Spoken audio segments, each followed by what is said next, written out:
Olá, meu nome é Luiz Rezende e eu trago aqui uma breve dica sobre um tema que é extremamente abordado em concursos públicos, tanto em editais que apresentam administração, noções de administração, quanto gestão de pessoas, que é liderança.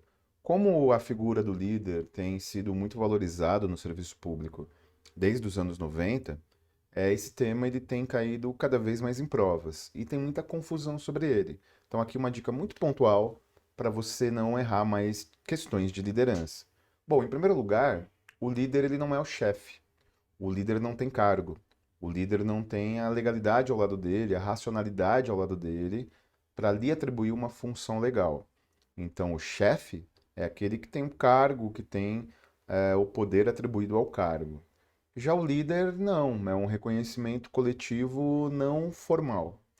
Tome cuidado, porque o líder ele nunca é exercido, né, a sua liderança por questões de personalidade. São aspectos pessoais, profissionais, mas não de personalidade. Eu, por exemplo, já trabalhei com pessoas que na vida pessoal são extremamente tímidas, extremamente retraídas, mas na atividade profissional exerciam uma certa liderança. Então não tem a ver com traços de personalidade. Bom, isso é o que os clássicos dizem, né? O que os teóricos de liderança dizem, que é a forma que é aplicado em prova. Eu vou te dar um exemplo que eu acho que vai ficar muito claro a diferença entre o líder e o chefe. Imagine uma delegacia de polícia. Nós temos um jovem delegado que acabou de ser aprovado no concurso e iniciou a sua atividade. Ele é o chefe. Independente da sua inexperiência, independente dos funcionários, dos subordinados gostarem ou não dele pessoalmente, ele deve ser respeitado hierarquicamente pelo cargo que ele ocupa. Agora imagine um investigador de polícia antigão, meio mala, que não é chefe de nenhum outro investigador, são todos do mesmo cargo, mas nas operações policiais ele se impõe. Ele se impõe pela sua antiguidade, se impõe mostrando mais experiência, e impondo essa experiência. Ele é um tipo de líder. As pessoas acabam entendendo essa liderança.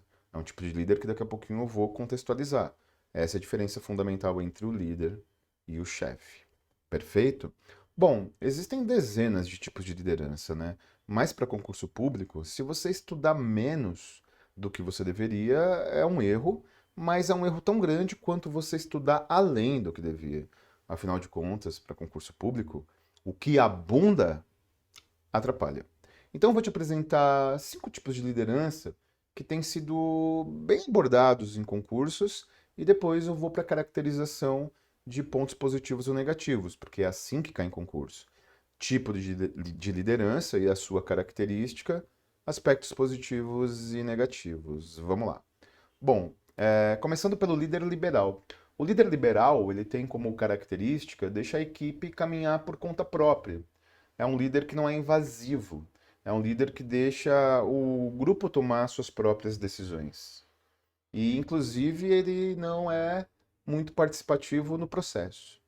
O líder democrático, ele, ao contrário do liberal, ele sempre toma decisões colegiadas. Ele sempre consulta o time. Ele tende a sempre ter o debate, ter a colaboração na decisão. O líder coercivo, ele impõe a sua liderança pela força, né? Ele impõe a sua liderança, por exemplo, se eu estou sentado numa cadeira e chega um cara que eu percebo que está armado, o cara tem 3 metros de altura, é o Vin Diesel, com uma camiseta escrito: primeiro eu bato, depois eu dou bom dia. E ele me diz: você está no meu lugar? Eu vou coercitivamente entendendo que ele é um líder e vou até perguntar se ele quer um cafezinho. O líder carismático é aquele líder que a sua própria história de vida o torna líder. É aquele que geralmente nós temos como nosso exemplo. E é geralmente aquele que nós temos como ídolo, né? Aquele que por si só ele é reconhecido como líder pela sua história.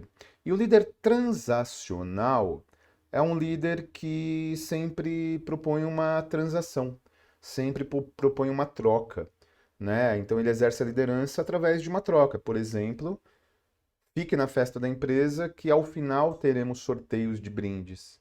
Por exemplo, é aquele líder que pede para que você tenha uma colaboração na empresa, porque você pode receber uma compensação financeira.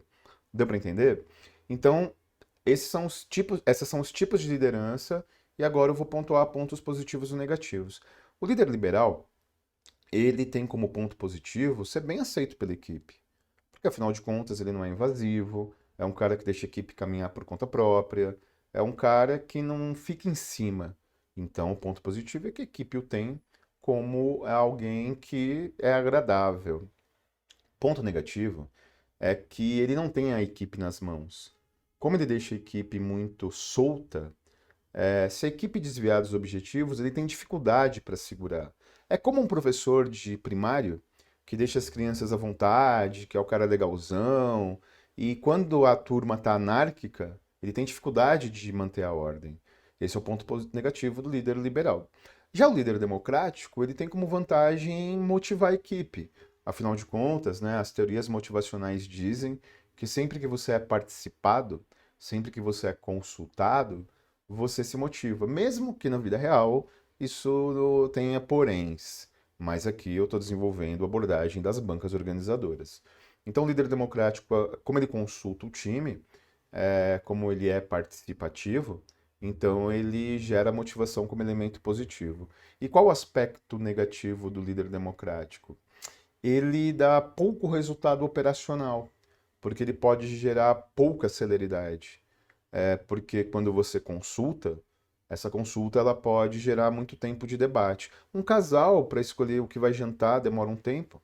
Eu fui dirigente sindical da Central Única dos Trabalhadores e eu já fiz reunião de 2 horas em que o único ponto de pauta era: haverá reunião?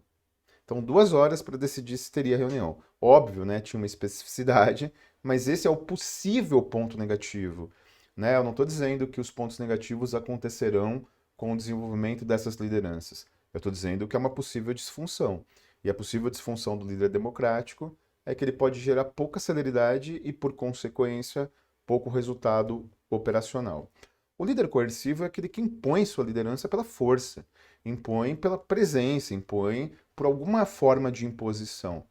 O ponto positivo é que ele dá resultados operacionais muito práticos. Ah, eu não concordo com isso. Esse é o direito, mas para concurso público é assim que cai. Vide a prova do MPU de 2018, Sebrasp, em que caiu exatamente isso. Uma questão que tratava o líder coercivo como aquele que dá melhores resultados operacionais, não importando se esses resultados geram satisfação ou não do operacional. Então, eu vou te dar um exemplo. Tem um filme maravilhoso chamado O Gangster, com Denzel Washington e com Russell Crowe, o eterno Maximus. E, enfim, conta a história real de um traficante. E aí tem uma cena em que o pessoal tá embalando cocaína, e aí tá todo mundo nu, homens e mulheres pelados, numa mesa gigante, empacotando cocaína. E aí tem um cara, eles estão nus para não guardar cocaína, né? E aí tem um cara de metralhadora vestido, passando perto deles e verificando se eles estão fazendo o trabalho direito. Meu irmão, se eu tô peladão, embalando pó, e tem um cara com uma metralhadora atrás de mim, verificando se eu estou trabalhando direito, eu vou produzir absurdamente. Esse é o ponto positivo, né, que a celeridade na execução, melhores resultados operacionais. E o ponto negativo, evidente, é que ele não motiva muito a equipe, né? A equipe não o vê como bons olhos. Bom, finalmente o líder carismático. O líder carismático é aquele que é o exemplo. Então as pessoas citam Ayrton Senna, Jesus, Silvio Santos, enfim. É, O líder carismático, ele tem como ponto positivo ser um exemplo a ser seguido, né? Então, quando você tem uma figura muito importante, que é um exemplo a ser seguido, ele se torna uma referência. E esse é o ponto positivo. O possível ponto negativo é que talvez a empresa se torne muito dependente desse líder carismático. E se ele pisar na bola, ou se ele tiver alguma postura moralmente condenável pela sociedade, a empresa, tendo a sua marca vinculada a ele, ela pode ter problemas. E o exemplo é o Tiger Woods, né? O gênio do golfe, negrão que conseguiu destaque no esporte extremamente branco e elitista, E o cara é um gênio, né? O cara é o Pelé, o cara é o Michael Jordan do golfe. E só que ele tinha um problema, ele gostava muito de mulher, muito mais do que naquele momento ele deveria. Ele era casado com uma ex-modelo, e aí ela aproveitou a viagem dele para um torneio e ela convocou a imprensa para dizer que ele tinha 14 amantes. Precisava de uma administração profissional, né? E aí, imediatamente, quando aconteceu essa denúncia, ele perdeu todos os contratos de publicidade. Esse é o problema do líder carismático. E aí entra uma questão moral das empresas não quererem vincular o nome a ele. E é muito comum, quando você vê um escândalo de alguma personalidade, as empresas rompem o contrato. Perfeito? Então, você pode ter uma ultradependência do líder. O líder transacional, ele é muito situacional. Ele tem muito a ver com especificidades de cada organização. Então, ainda no serviço público, não existe um escopo de experiência com o líder transacional que gere aspectos positivos ou negativos para a prova. E sim o líder do uma mão lava a outra, um toma lá da cá. Tipo, curta esse vídeo que eu terei outros vídeos. Isso é transacional. Inscreva-se no canal para me ajudar a fazer mais vídeos. Isso é transacional e é isso mesmo. Beleza? Espero que você tenha gostado dessa dica. Precisamos simplificar. Simplificando, nós entendemos como as coisas caem em concurso. Muito obrigado pela sua presença. Comente se você tiver alguma dúvida ou se você tiver gostado do conteúdo, que eu farei mais vídeos. Muito obrigado.